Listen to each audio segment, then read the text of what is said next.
평안하셨습니까? 하나님께서 우리와 함께 하시고 붙드시는 은혜 가운데 사셨습니까? 하나님 말씀을 준비하면서 이제 그런 생각을 합니다.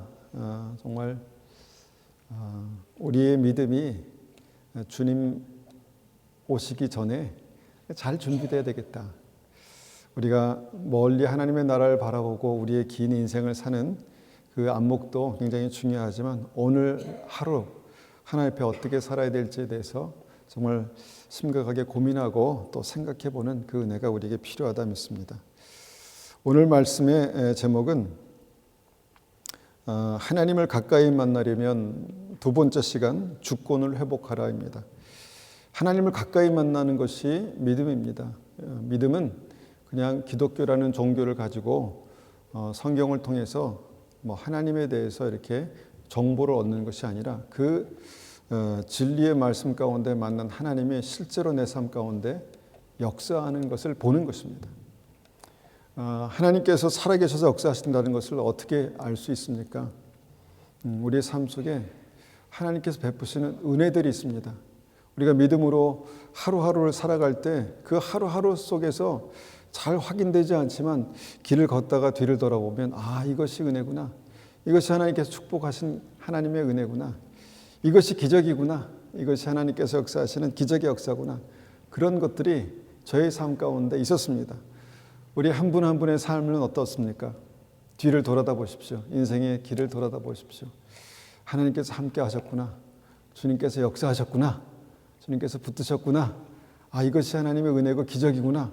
이런 믿음의 흔적들이, 열매들이 있습니까? 있어야 합니다. 그리고 있을 것입니다. 우리가 믿음으로 하나님 앞에 기도할 때 주님께서 우리를 형통케 하시는 그 은혜가 있을 것입니다. 주님께서 우리에게 말씀하시고 말씀하신 여러 가지 방법이 있죠. 성령께서 세면 음성으로 우리에게 들려주시는 방법이 있고 꿈으로도 말씀하시고 상황으로도 말씀하시고 깨닫게 하시고 주님께서 우리의 삶 속에 베푸시는 은혜가 정말 30배, 60배, 100배 우리가 생각하는 그 이상의 은혜로 우리의 삶 속에 나타나는 그 비밀, 그것은 하나님을 가까이 만나는 것입니다. 주님과 가까이 동행하는 것입니다. 근데 어떻게 하면 주님과 가까이 동행할 수 있을까? 지난 시간에 거룩함을 회복하라는 것입니다. 내가 거룩하니 너희도 거룩하라. 두 가지 거룩함이 있다고 말씀드렸죠. 하나님께서 십자가에서 그 아들을 희생하심으로 말미암아 우리에게 거룩케 하시는 하나님의 은혜, 강권하신 은혜로 거룩해 되고 또 내가 거룩하니 너희도 거룩하라. 두렵고 떨림으로 우리가 구원을 이루는 그 과정에서 성화, 주님을 닮아가는 믿음이 우리 삶 가운데 나타날 때 하나님께서 우리와 함께 계시는 그 믿음이 있다는 것입니다. 오늘 두 번째 시간은 하나님을 가까이 만나려면 주권을 회복하라는 것입니다. 주권이 무엇입니까? 우리 안에 주인이 있다는 것입니다. 우리 안에 주인. 우리가 예수님을 구주로 영접하는 것이 믿음입니다. 그러니까 예수님을 그냥 십자가에 달리신 2000년 전에 예수님을 그냥 내가 지식적으로 아는 것이 아니라 그분이 내 인생의 주인이 되신, 구주가 되시는 것이 바로 구원입니다. 요한일서 4장 14절 말씀에 이렇게 우리에게 말씀하십니다. 아버지가 아들을 세상의 구주로 보내신 것을 우리가 보았고 또 증언하였노니. 제가 이 말씀을 우리가 특별히 많이 익숙한 말씀은 아니지만 보는 이유가 있습니다. 아버지가 하나님께서 그 아들을 어떻게 보내셨다는 것입니까? 세상의 구주로 보내셨다는 것입니다. 구세주로, 주인으로 보내셨다는 것이죠. 그래서 아버지 하나님께서 우리를 구원하시려고 독생자 예수를 이 땅에 구주로 보내셨다는 사실을 믿고 예수님을 구주로 영접하는 것, 그것이 바로 구원입니다. 근데 구주가 무엇입니까? 예수님이 나의 주인이 되시는 것입니다. 믿음이 없는 분들에게는 이것이 불편한 어떤 그 믿음에 대한 불편한 어떤 말씀일 수 있습니다. 그런데 여러분, 이것이 엄청난 축복입니다. 예수님이 나의 구주가 되시는 것, 주인이 되시는 것은 엄청난 축복입니다. 하나님께서 우리의 삶을 책임지시고 붙드시고 생명을 주시는 예수님께서 우리의 구주가 되신다는 것은 엄청난 특권입니다. 그러니까 좀 우리가 이 구주가 되신다는 것은 그냥 우리가 단적으로 말하면 예수님과 우리가 먼저 주와 종, 주종 관계가 확인된다는 것입니다. 여러분 혹시 어떤 중요한 사건을 만날 때, 일을 만날 때 예수님이 나의 주인이 되신다라는 느낌, 확증, 경험을 가져보셨습니까? 예수님이 나의 구주가 되시는 것, 이것이 구원이다라는 것을 우리가 다시 한번 생각하면서 우리에게 익숙한 빌립보서 2장 5절에서 11절까지 말씀을 보겠습니다. 빌립보서 2장 5절에서 11절까지 말씀입니다. 너희 안에 이 마음을 품으라. 곧 그리스도 예수의 마음이니 그는 근본 하나님의 본체시나 하나님과 동등됨을 취할 것으로 여기지 아니하시고 오히려 자기를 비워 종의 형체를 가지사 사람들과 같이 되셨고 사람의 모양으로 나타나사 자기를 낮추시고 죽기까지 복종하셨으니 곧 십자가에 죽으심이라.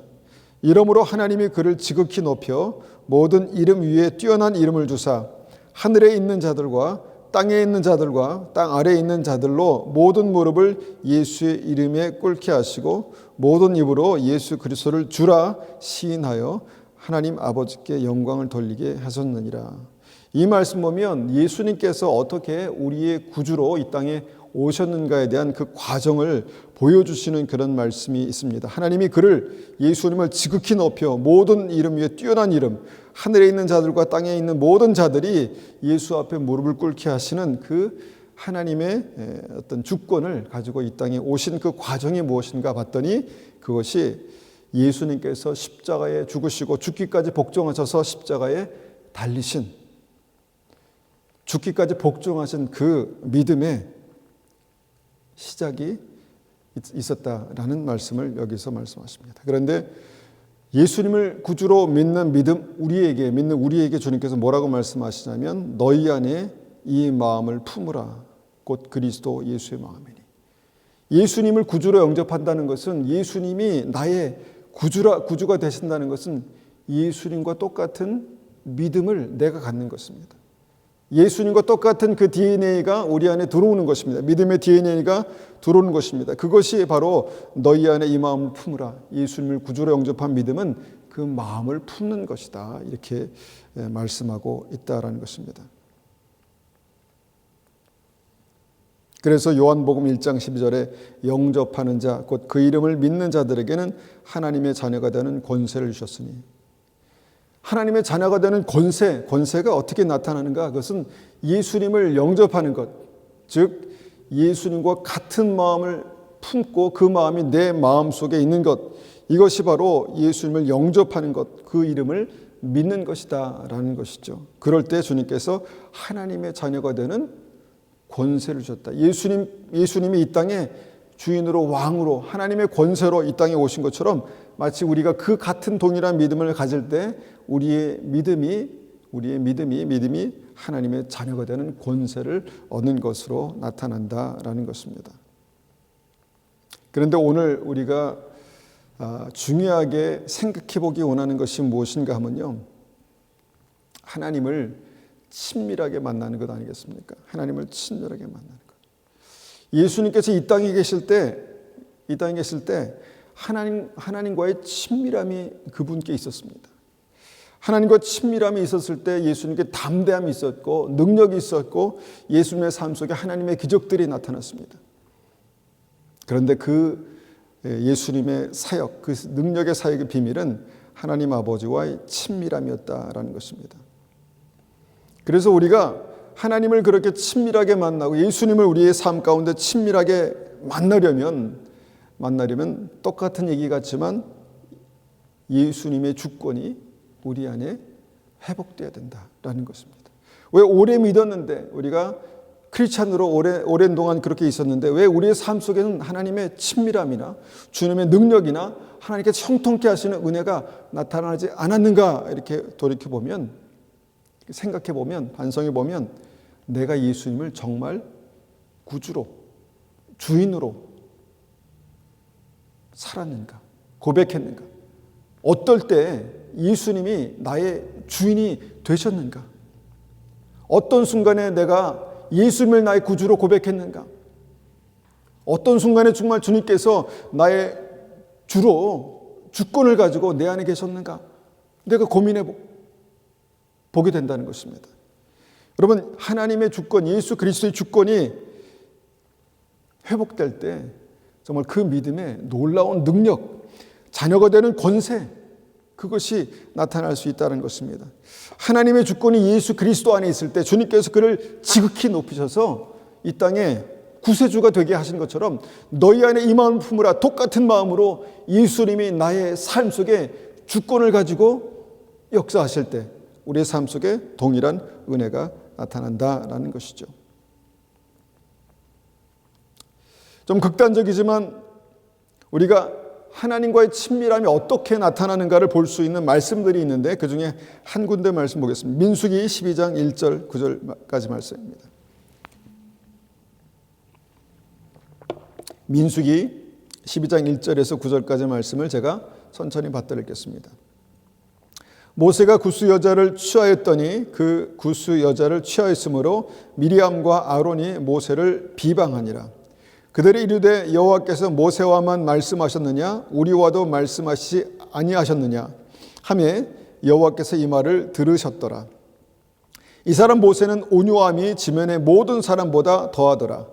여호와께서 갑자기 모세와 아론과 미리암에게 나타나 이르시되 너희 세 사람은 회막으로 나오라 하시니 그 세 사람이 나아가매 여호와께서 구름 기둥 가운데로부터 강림하사 장막문에 서시고 아론과 미리암을 부르시는지라 그 두 사람이 나아가매 이르시되 내 말을 들으라. 너희 중에 선지자가 있으면 나 여호와가 환상으로 나를 그에게 알리기도 하고 꿈으로 그와 말하기도 하거니와 내 종 모세와는 그렇지 아니하니 그는 내 온 집에 충성함이니라. 그와는 내가 대면하여 명백히 말하고 은밀한 말로 하지 아니하며 그는 또 여호와의 형상을 보거늘 너희가 어찌하여 내 종 모세를 비방하기를 두려워하지 아니하느냐. 여호와께서 그들을 향하여 진노하시고 떠나시매. 우리가 이 말씀에서 주목하기 원하는 것이 있습니다. 이 말씀은 종종 어떤 그 목회자의 권위를 스스로 높이기 위해서 세우기 위해서 그렇게 잘못 사용되기도 하는 말씀이지만 이 말씀의 핵심은 무엇입니까? 이 말씀의 핵심은요, 모세와 하나님과의 관계가 어떠했는가, 그것이 핵심입니다. 모세가 구스, 그러니까 이디오피아 출신의 이방 여인을 아내로 맞았습니다. 분명 모세가 지도자로서 잘못된 일을 행한 것입니다. 잘못된 일을 저질렀습니다. 그것을 모세의 누나 미리암과 형 아론이 보았습니다. 그리고 그 잘못을 지적하고 비방했다 이렇게 말하고 있습니다. 어떻게 비방했을까 한번 상상해 보면, 당신이 하나님의 사람이면 다야? 하나님께서 당신하고만 말씀하신다면 큰 착각이야. 하나님은 우리와도 말씀하셔, 우리에게도 말씀하셔. 이렇게 이제 말했다는 것이죠. 그때 모세의 반응이 어땠을까요? 이 사람 모세는 온유함이 지면의 모든 사람보다 더하더라. 뭔가 맞지 않는 그런 말씀이 여기 기록된 것 같습니다. 그러니까 다시 말하면 모세는요, 이 상황에서 그냥 가만히 있었다는 것입니다. 할 말이 없었습니다. 물론 할 말이 없었겠죠. 자기가 잘못을 했기 때문에 할 말이 없었을 것입니다. 그냥 참고 기다렸습니다. 인내했습니다. 그런데 그때 하나님께서 중재자로 나타나셨습니다. 중재자로 나타나셔서 너희 셋, 모세, 미리암, 아론 이리 와, 그리고 부르셨습니다. 그리고 이렇게 말씀하십니다. 내가 너희에게 꿈과 환상 가운데 나타나서 말했지. 하나님께서는 모세뿐만 아니라 미리암과 아론에게 나타나셔서 꿈과 환상 가운데 말씀하셨습니다. 그런데 이 말씀을 가만히 보니까 무슨 말씀을 하시는 것입니까? 무슨 말씀 하시는 것입니까? 모세는 내가 직접 만났어, 이런 말씀을 하시는 것입니다. 모세는 내가 직접 만났어. 그래서 어떻다는 것입니까? 믿음이 다 똑같은 믿음이 아니라는 것입니다. 믿음이 다 똑같은 믿음이 아니다. 여러분, 예수님께도 12명의 제자가 있었고 70인의 제자들이 있었습니다. 그런데 그 제자들 중에서 특별히 주님과 가까웠던 사람들이 있었습니다. 누굽니까? 자주 성경에 등장하는 베드로와 야고보와 요한이 늘 주님과 가까이 있었습니다. 특별한 때에 주님께서 특별한 곳에 가실 때는 베드로, 야고보, 요한만 데리고 가셨습니다. 특별히 변화산 같은 데 가실 때는 베드로, 야고보, 요한만 데리고 가시고 또 특별히 그 가운데에서도 베드로가 굉장히 주님과 가까웠습니다. 요한이 또 가까웠죠. 그처럼 믿음은요, 주님과의 친밀함이 어떤 이 가까움에 어떤 그런 자리가 있다라는 것입니다. 그 자리에 대해서 우리가 한번 이 말씀을 보기 원한다는 것입니다. 여러분, 그 모세가 이런 문제로 어떤 그 삶의 어떤 문제를 만났을 때 이 말씀이 모세의 잘못을 하나님께서 어떻게 처리하셨나라는 어떤 그것보다 하나님께서 모세에 대해서 어떻게 지금 대우하시나, 모세를 어떻게 바라보시고 어떻게 주님께서 다루시나, 이것을 우리가 보게 된다는 것입니다. 분명히 말씀은 모세가 잘못했는데 하나님은 미리암과 아론을 혼내시는, 모세를 나무라시고 벌하시기 전에 먼저 미리암과 아론에게 그 책임을 물으시는 그런 모습들을 보게 된다는 것입니다. 그리고 주님께서 이렇게 말씀하시다, 하나님께서 너희는 어째서 내 종 모세를 비방하기를 두려워하지 않는 것이냐, 이렇게 말씀하십니다. 미리암과 아론은 정말 황당했죠. 분명히 모세가 잘못했는데 왜 하나님은 나를 이렇게 뭐라고 하시나. 여기서 우리가 이제 주목해 보기 원하는 두 가지 단어가 있습니다.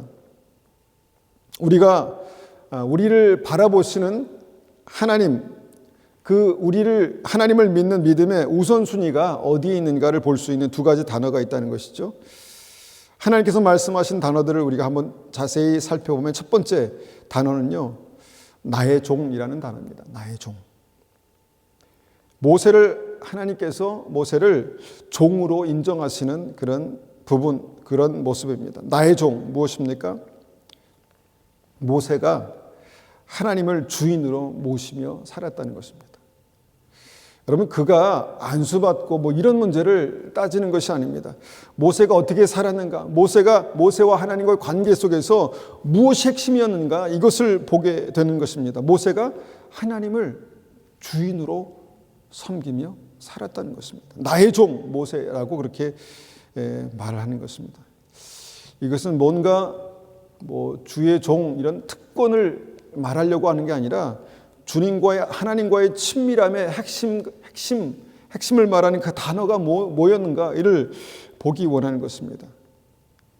그러니까 모세의 삶 가운데 하나님의 주권이 있었다라는 것입니다. 모세의 삶 가운데 하나님의 주권이 있었습니다. 하나님을 주인으로 모시는 그 믿음이 있었다라는 것입니다. 이게 중요한 것입니다. 두 번째 단어가 있습니다. 두 번째 단어는 무엇입니까? 그는 내 온 집에 충성함이라. 이게 무슨 말입니까? 그는 내 온 집에 충성함이라. 그가 나의 종이 되어서 어떤 종입니까? 하나님의 집에 충성된 종으로 살았다는 것입니다. 그 삶을 말하고 있는 것입니다. 어떤 직책이나 그가 하고 있는 사역을 말하는 것이 아니라 그의 삶을 말하고 있는 것입니다. 그는 내 앞에 온 집에 충성된 종이었다.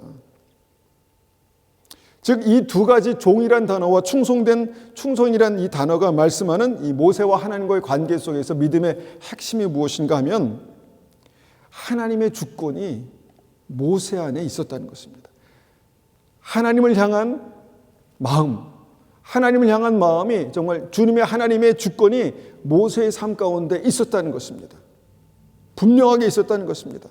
이것을 하나님께서 주목하여 보시고 아주 중요한 순간에 주님께서 그 믿음의 우선순위를 따지실 때 뭘 잘했는지 뭘 잘못했는지 그것보다 더 중요하게 주님께서 보시는 것이 바로 내 삶의 주권이 누구에게 있느냐, 내가 하나님을 어떻게 믿으며 살았느냐, 너의 삶이 정말 나의 종으로서 믿음으로서 살았는가, 이것을 보는 어떤 그런 말씀이 여기에 있다라는 것입니다. 여러분, 이것은 믿음을 어떻게 구분해서 너 1번, 2등, 3등 이것을 나누고자 하는 그런 말씀이 아니라, 주님, 여러분이 믿음 안에서 무엇에 우선순위를 둘까? 주님과의 친밀함 가운데 우리가 믿음 생활 하자, 이것을 이제 우리가 고민하면서 이 말씀을 보는 것인데, 그 친밀함의 두 번째 핵심이 뭔가를 볼 때 하나님의 주권을, 예수님의 주권을 내 삶 속에 인정하는 믿음이다라는 것입니다. 하나님과 친밀함이 있는 믿음의 사람, 우리가 생각하면 다윗을 또 빼놓을 수가 없습니다. 그가 어떻게 구체적으로 하나님을 믿는 믿음으로 살았는지, 특별히 하나님에 대한 주권을 어떻게 인정하며 살았는지를 보여주는 아주 극단적인 예가 있습니다. 다윗은 하나님의 주권을 철저하게 그렇게 인정하며 살았습니다. 좋을 때뿐만 아니라 굉장히 어렵고 나쁜 상황에서도 그랬다는 것입니다. 다윗이 처음에는 하나님께서 그의 삶에 형통한 은혜를 베푸셨습니다. 믿음으로 사울 왕의 눈에 들게 하시고, 정말 믿음으로 골리앗과의 싸움에서 이기게 하시고, 그가 그 이스라엘의 어떤 장군으로 그렇게 발탁되었습니다. 그렇게 승승장구하던 다윗의 삶이 갑자기 문제가 생겼습니다. 자기를 사랑하고 자기를 뽑아준 사울 왕이 다윗을 죽이려 했다는 것입니다. 여러 차례 죽이려 했습니다. 창을 던지고 군대를 일으키고 쫓아가고, 그 발단은요 그냥 작은 오해에서 시작된 것입니다. 작은 오해 때문에 미워하고 죽이려까지 했다는 것입니다. 그런데 말씀을 읽어보면 하나님은 그런 사울의 모습 때문에 사울을 버리셨다 말씀하십니다. 그러니까 사울은 하나님께서 버리신 왕이라는 것이죠. 그리고 그 다음에 그 증거로 다윗에게 왕의 기름 부으심이 있었습니다. 다윗을 왕으로 기름 부으셨다는 것입니다. 그럼 끝난 것이 아닙니까? 사울을 버리시고 자기에게 기름 부으셨으니까 아직 왕은 아니지만 하나님께서 이미 그를 왕으로 인정하신 것입니다. 그런데 그런 상황에서 다윗은 계속해서 사울에게 쫓겨다닙니다. 뭔가 맞지 않습니다. 하나님께서 인정하신 사람인데, 그 믿음에 대해서 하나님께서 인정하신 하나님의 사람으로 주님께서 왕의 기름 부으심을 부은 사람인데, 현실은 계속해서 이전에 사울 왕이, 하나님께서 버린 사울 왕이 그를 쫓아다니고 그는 고통스럽게 도망다니는 그런 상황에 있었다라는 것입니다. 계속해서 도망다녔습니다. 몇 번이고. 한 번은 꿈에 나타나셔서 주님께서 꿈을 통해서 사울을 죽일 수 있는 절호의 기회가 왔다라는 것을 말씀하셨습니다. 보이셨습니다. 그때 다윗이 신하들에게 나는 그렇게 못한다라고 말하면서 이렇게 말합니다. 사무엘상 24장 6절 이렇게 말합니다. 자기 사람들에게 이르되 내가 손을 들어 여호와의 기름 부음을 받은 내 주를 치는 것은 여호와께서 금하시는 것이니 그는 여호와의 기름 부음을 받은 자가 됨이니라. 무슨 상황입니까? 사울을 여호와 하나님의 기름 부으심을 받은 자라고 그렇게 말하고 있다는 것입니다. 무슨 기름 부으심을 받은 자입니까? 그가 그렇게 작은 말 때문에 마음이 흔들리고 오해하고 미워하고 죽이려고 하고 하나님께서 선지자를 통해서 버리셨다 말씀하셨는데, 그런 상황에서 하나님께서 기름 부으셨다는 어떤 그런 사실이 뭐가 그렇게 대단한가? 그런데 다윗은요, 그 마음속에 하나님이 기름 부으신 자이기 때문에 나는 그에게 손을 댈 수 없다, 원수를 갚을 수 없다, 이렇게 말합니다. 여기서 우리가 보기 원하는 다윗 마음의 중심에 있었던 그 마음이 뭔가를 한번 우리가 생각해 봅니다. 다윗 마음에 뭐가 있었을까요? 하나님의 주권에 대한 그 마음에 그 중심이 있었습니다. 하나님의 주권에 대한 마음. 나는 하나님 때문에 사울에게 그렇게 사울을 죽일 수 있는 기회를 그냥 버리는 것이다. 나는 사울에게 손댈 수 없다. 이렇게 말하는 것입니다. 하나님께서 그에게 기름 부으셨다는 사실 때문에. 이미 버리셨는데 충분히 자기를 다음 왕으로 기름 부으셔서 자기가 내가 이제는 하나님의 기름 부으신 자로서 다윗을 처단한다 이렇게 할 수 있었는데 그렇게 하지 않았다는 것입니다. 모든 상황을 주관하시는 하나님의 주권을 인정하는 다윗의 모습을 보게 됩니다. 억울한 상황에서도 이해가 되지 않는 상황에서도 하나님께서 하신다는 것입니다. 하나님께서 역사하신다는 것입니다. 하나님께서 이 모든 상황을 처리하실 때까지 나는 하지 않겠다, 아무것도 하지 않겠다 이렇게 말하는 것입니다. 다윗은 이렇게 하나님의 철저한 주권 가운데 있었습니다. 하나님께서 인도하시는 상황에서 도저히 이해할 수 없는 상황들을 그냥 믿음으로 그렇게 견디어 나가는 것을 보게 됩니다. 여러분, 우리가 볼 때에는 다윗의 모습이 얼마나 답답합니까? 얼마나 바보 같은 그런 모습일까 이렇게 생각해 봅니다. 그런데 다윗은 하나님 앞에 철저하게 하나님의 주권을 인정하는 그런 모습을 가지고 그 마음을 가지고 살고 살아가고 있었다는 것입니다. 그런 다윗을 하나님께서 왕으로 세우시고 하나님 가까이 두셨습니다. 직접 주님께서 말씀하시죠. 그는 내 마음에 합한 자다. 그는 내 마음에 합한 자다. 여러분, 다윗이 주님과의 친밀함 가운데 축복받고 기름 부으심 받고 정말 놀라운 축복을 누린 그 이면에는, 그 깊은 곳에는 무엇이 있었냐면 하나님에 대한, 하나님을 경외하는 그 믿음, 하나님의 주권을 인정하는 그 믿음이 있었다라는 것입니다. 그래서 하나님의 주권을 인정하는 믿음이 하나님을 친밀하게 만나는 믿음이었다라는 것을 보게 되는 것입니다. 노아가 100년간 방주를 만드는 일을 이제 했습니다. 주님의 때가 롯의 때와 같고 노아의 때와 같다 이렇게 말씀하셨죠. 그러니까 주님 오실 때가 가까울 때에는 반드시 노아와 같은 믿음과 롯의 믿음이 정말 빛을 발하게 되는 것이죠. 근데 노아가 어떤 사람입니까? 100년간 한결같이 하나님의 명령을 따라 방주를 만들었던 사람입니다. 바다에 만든 것이 아니라 산 위에 방주를 만들었던 사람입니다. 100년 동안 지치지 않았을까라는 생각을 해보게 됩니다. 100년 동안 10년, 20년, 30년도 아니고 100년 동안 방주를 만들었으니까 얼마나 지쳤을까. 그것을 보면 사람들이 얼마나 미쳤다고 했을까. 저 사람 미친 사람이야 라고 그렇게 말했을까. 그런데 노아가 끝까지 그 사명을 감당합니다. 사람들에게 손가락질 당하면서도 미친 사람 취급을 받으면서도 끝까지 사명을 감당합니다. 어떻게 그 사명을 감당했을까요? 어떻게? 그 믿음의 핵심에는요, 그 삶의 인생의 주인 되시는 하나님의 주권이 있었다는 것입니다. 그 인생의 주인 되시는 하나님께서 그에게 명령하신 사명이 있었다는 것이죠. 그리고 그는 끝까지 그 믿음의 사명을 감당하고 믿음의 사명을 감당하며 순종했다는 것입니다. 여러분, 하나님의 주권은요, 반드시 그 삶의 여러 가지 모습에 그렇게 나타나게 됩니다. 반드시 그 삶 속에 나타나게 된다는 것이죠.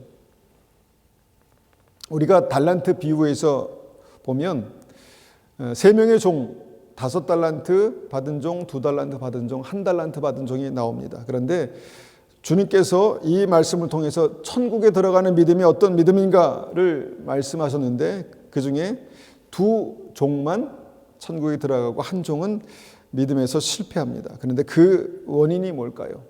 들어가지 못하는 원인이 뭘까요? 달란트를 가지고 또 다른 달란트를 남기지 못해서 이렇게 우리는 말할 수 있었지만 그런 행동이 나온 그 삶에 밑바닥에는 어떤 생각이 있었냐면 하나님의 주권을 인정하지 못하는 믿음이 그에게 있었다는 것입니다. 하나님의 주권, 받은 달란트를 가지고 장사해서 또 다른 달란트를 남겨라 라고 말씀하시는 그 하나님의 주권을, 그 권위를 인정할 수가 없었습니다. 너무 그의 상황이 불합리해 보였다는 것이죠. 왜 다른 사람에겐 5달란트, 어떤 사람이 2달란트를 주는데 나는 1달란트를 주시지? 이렇게 뭔가 삶을 비교하면서 생각했을 수도 있을 것 같고요. 고작 1달란트 가지고 뭘 하란 말이지? 이걸 하다가 오히려 하나님의 영광을 가릴 수도 있겠어. 이렇게 생각을 했습니다. 그래서 그가 생각한 최선의 방법은 이 1달란트를 땅에 뒀다가 잘 보관해 뒀다가 다시 하나님께 드리면 되겠다, 이런 생각을 했다는 것이죠. 핵심 뭐냐면 하나님의 주권이 그의 삶 가운데, 하나님의 주권을 그의 삶 속에 그렇게 볼 수 없었다는 것입니다.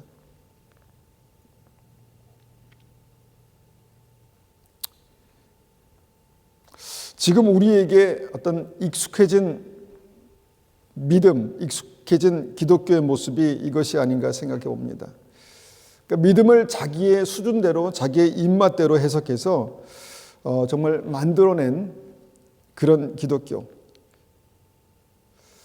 마치 1달란트를 받았는데 그것을 그냥 잘 보관만 하는 어떤 그런 믿음, 그런 믿음으로 믿음이 변질되고 있는 것이 아닌가, 이런 생각을 합니다. 내가 예수 믿고 구원받았습니다. 그런데 그것으로 끝입니다.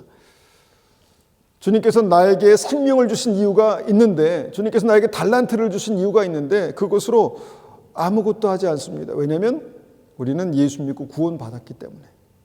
거기서 끝입니다. 거기서 끝입니다. 그런데 여러분, 믿음에는 반드시 책임이 있습니다. 믿음에는 반드시 하나님께서 우리를 부르신 사명이 있다라는 것입니다. 여러분, 우리가 한 달란트를 가지고 그냥 주님, 다시 오실 주님을 기다리는 그런 믿음, 우리가 그 마태복음 25장의 열천의 비유에서도 볼 수 있죠. 10명의 처녀가 그냥 주님을 기다렸습니다. 예수님을, 다시 오실 예수님을 믿었습니다. 그런데 5명은 천국 혼인잔치에 들어가고 5명은 들어가지 못했습니다. 무엇입니까? 그 믿음으로 아무것도 하지 않았다는 것입니다. 왜 아무것도 하지 않았을까요? 주님께서 그들에게 분명히 어떤 믿음의 책임을 주셨는데, 등불을 들고 기름을 예비할 책임을 주셨는데, 그 기름을 예비할 것에 대해서 그들이 별로 그렇게 중요하게 생각하지 않았다는 것입니다. 그러니까 예수 그리스도의 주권이, 하나님의 주권이 그 삶을 움직이지 못했다는 것입니다. 그냥 기다렸습니다. 그냥 있었습니다. 나의 믿음에 하나님의 주권은 어떻게 역사하고 있을까요? 나에게 1달란트를 주셨건 2달란트를 주셨건 5달란트를 주셨건 받았습니다. 그래서 받았는데, 그래서 그것이 우리의 삶을 어떻게 일고 가고 어떻게 만들어가고 있을까? 이것을 고민해 보게 되는 시점이라는 것입니다. 나에게 생명의 등불을 주셨습니다. 빛을 주셨습니다. 생명의 빛을 주셨습니다. 그런데 내가 그 빛을 어떻게 정말 유지하고 어떻게 그것을 보존하고 있습니까? 주님께서 분명히 어떤 등불을 주셨건 달란트를 주셨건 하나님의 주권을 인정하는 믿음은 그것에 대한 태도로, 그것에 대한 반응으로 그렇게 삶으로 나타나게 된다는 것입니다. 나에게 주님께서 직업을 주셨습니다. 일터를 주셨습니다. 그러면 그 일터에서 나는 하나님의 주권이 어떻게 나타나고 있습니까? 나의 가정에 하나님께서 주인 되시고 구주가 되신다라고 우리가 고백할 때 나의 가정에 하나님의 주권이 어떻게 나타나고 있을까?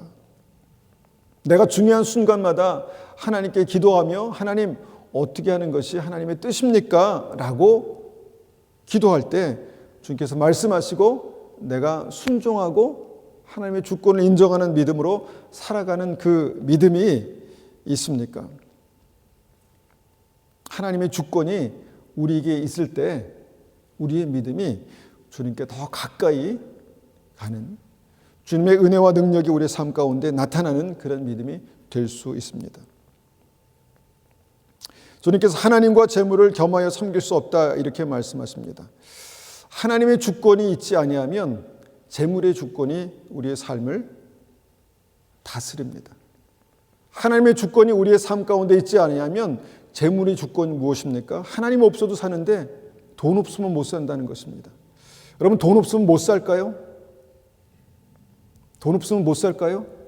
한번 여러분이 실제로 삶 가운데 한번 그것을 경험해 보십시오. 하나님의 주권이 내 삶 가운데 서 있는지, 아니면 재물의 주권이 내 삶을 끌고 가는지.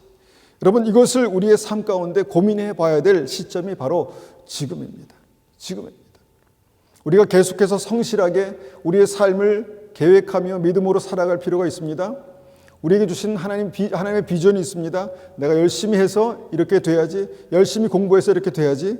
그런데 여러분, 그런 믿음을 가지고 살아갈 때 오늘 우리에게 중요한 것은 하나님의 주권이 내 삶 속에 서 있는가. 이것이 우리에게 굉장히 중요한 부분입니다.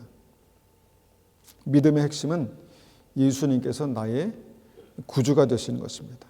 그리고 내 삶에 예수님의 주권이 바로 서는 것입니다. 그때 하나님의 친밀함이 나의 삶 속에 나타나고 하나님의 기적과 능력이 나의 삶 가운데 나타나고 내가 지금 간절히 기도하는 그 기도가 하나님의 가장 축복하시는, 형통케 하시는 그 때때로 응답되게 될 것입니다. 우리가 이 말씀이 좀 우리에게 어렵고 딱딱하지만 다시 한번 우리 말씀을 가지고 기도하며 고민해 보길 원합니다. 하나님, 주님의 정말 예수 그리스도의 주권이 내 삶 속에 온전히 이해되고 경험되는 역사가 있게 도와주십시오. 그렇게 한번 같이 기도하겠습니다.